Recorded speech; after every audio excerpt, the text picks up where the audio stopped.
Hujan turun dengan deras malam itu, membasahi setiap sudut kota kecil yang berada di pinggiran.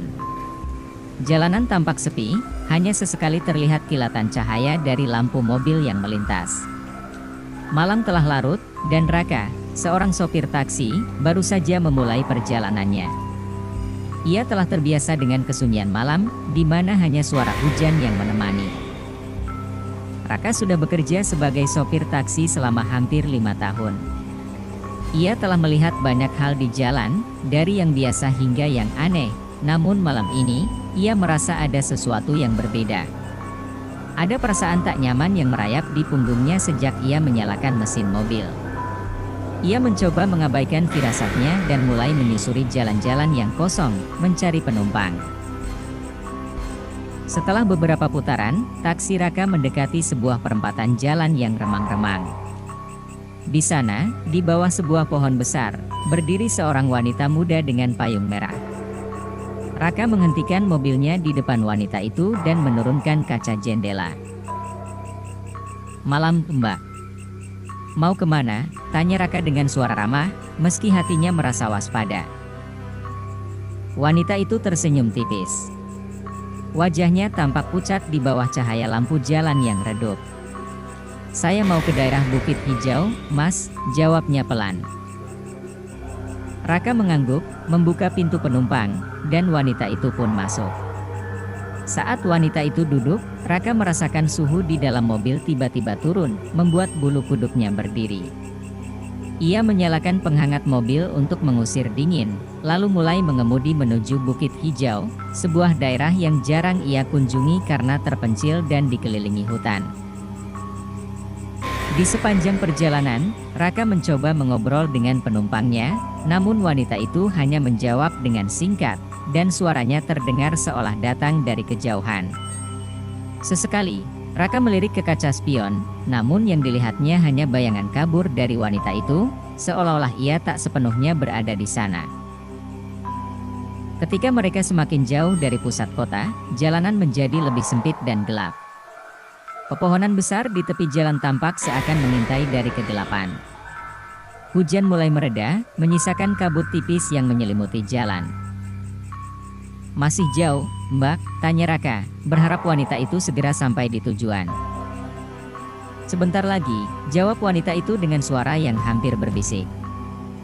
"Belok kanan di depan, dan terus lurus hingga ujung jalan." Raka mengangguk, meski merasa semakin gelisah. Jalan yang ditunjukkan oleh wanita itu adalah jalan setapak yang hampir tertutup oleh semak belukar, dan Raka ragu apakah taksinya bisa melewatinya. Namun, ia tetap mengikuti arahan wanita itu. Mereka akhirnya tiba di sebuah rumah tua yang tampak terbengkalai, dikelilingi oleh hutan lebat. Rumah itu tampak suram dan tidak terawat, dengan jendela-jendela yang pecah dan pintu yang hampir roboh. Raka menghentikan mobilnya di depan gerbang yang berkarat. "Sudah sampai," kata wanita itu. Raka menoleh ke arah penumpangnya, tapi saat ia melihat ke belakang, kursi itu kosong. Wanita itu telah menghilang begitu saja. Jantung Raka berdegup kencang. Ia yakin wanita itu baru saja berada di sana beberapa detik yang lalu. Pintu taksi masih terkunci, dan tidak ada tanda-tanda bahwa wanita itu keluar. Dengan tubuh gemetar, Raka memeriksa seluruh mobil, namun ia tidak menemukan apapun. Satu-satunya yang tersisa hanyalah rasa dingin yang aneh, dan aroma bunga melati yang samar. Raka buru-buru menyalakan mesin mobilnya lagi, berniat segera meninggalkan tempat itu. Namun, ketika ia mencoba mengemudi kembali, mobilnya tiba-tiba mogok. Mesin tidak mau menyala, dan lampu-lampu mobil mulai berkedip-kedip. Panik, Raka keluar dari mobil untuk memeriksa mesin. Ketika ia menutup kap mesin, Raka melihat sesuatu yang membuatnya membeku di tempat. Di gerbang rumah tua itu, berdiri wanita yang sama.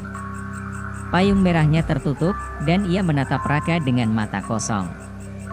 Senyum tipis di wajahnya kini tampak menyeramkan. Raka mundur perlahan, merasakan ketakutan yang mencekam. Ia mencoba berlari kembali ke dalam mobil, tapi kakinya terasa kaku. Wanita itu mulai melangkah mendekat. Setiap langkahnya membuat Raka merasa semakin terhimpit oleh rasa takut. Raka mencoba berteriak, namun suaranya tersangkut di tenggorokan. Saat wanita itu hanya berjarak beberapa meter darinya, mendadak Raka pingsan, jatuh terkulai di tanah basah.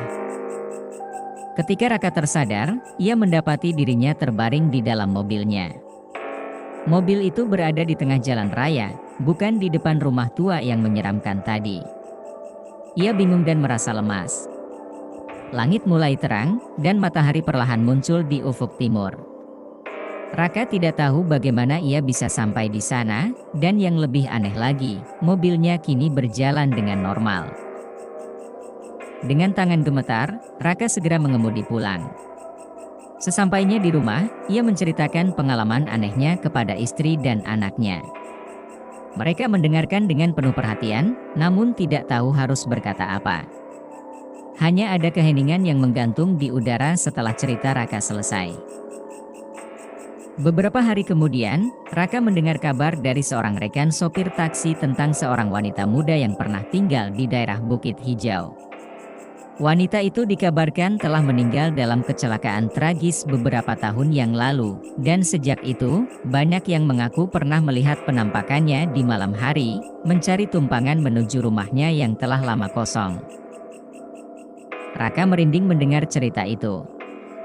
Ia tidak pernah kembali ke daerah Bukit Hijau, dan setiap kali malam tiba, ia tak bisa menghapus bayangan wanita dengan payung merah dari pikirannya. Sejak malam itu, Raka selalu berdoa sebelum mulai bekerja, berharap agar tidak bertemu lagi dengan penumpang gaib yang mungkin masih berkeliaran di jalanan kota.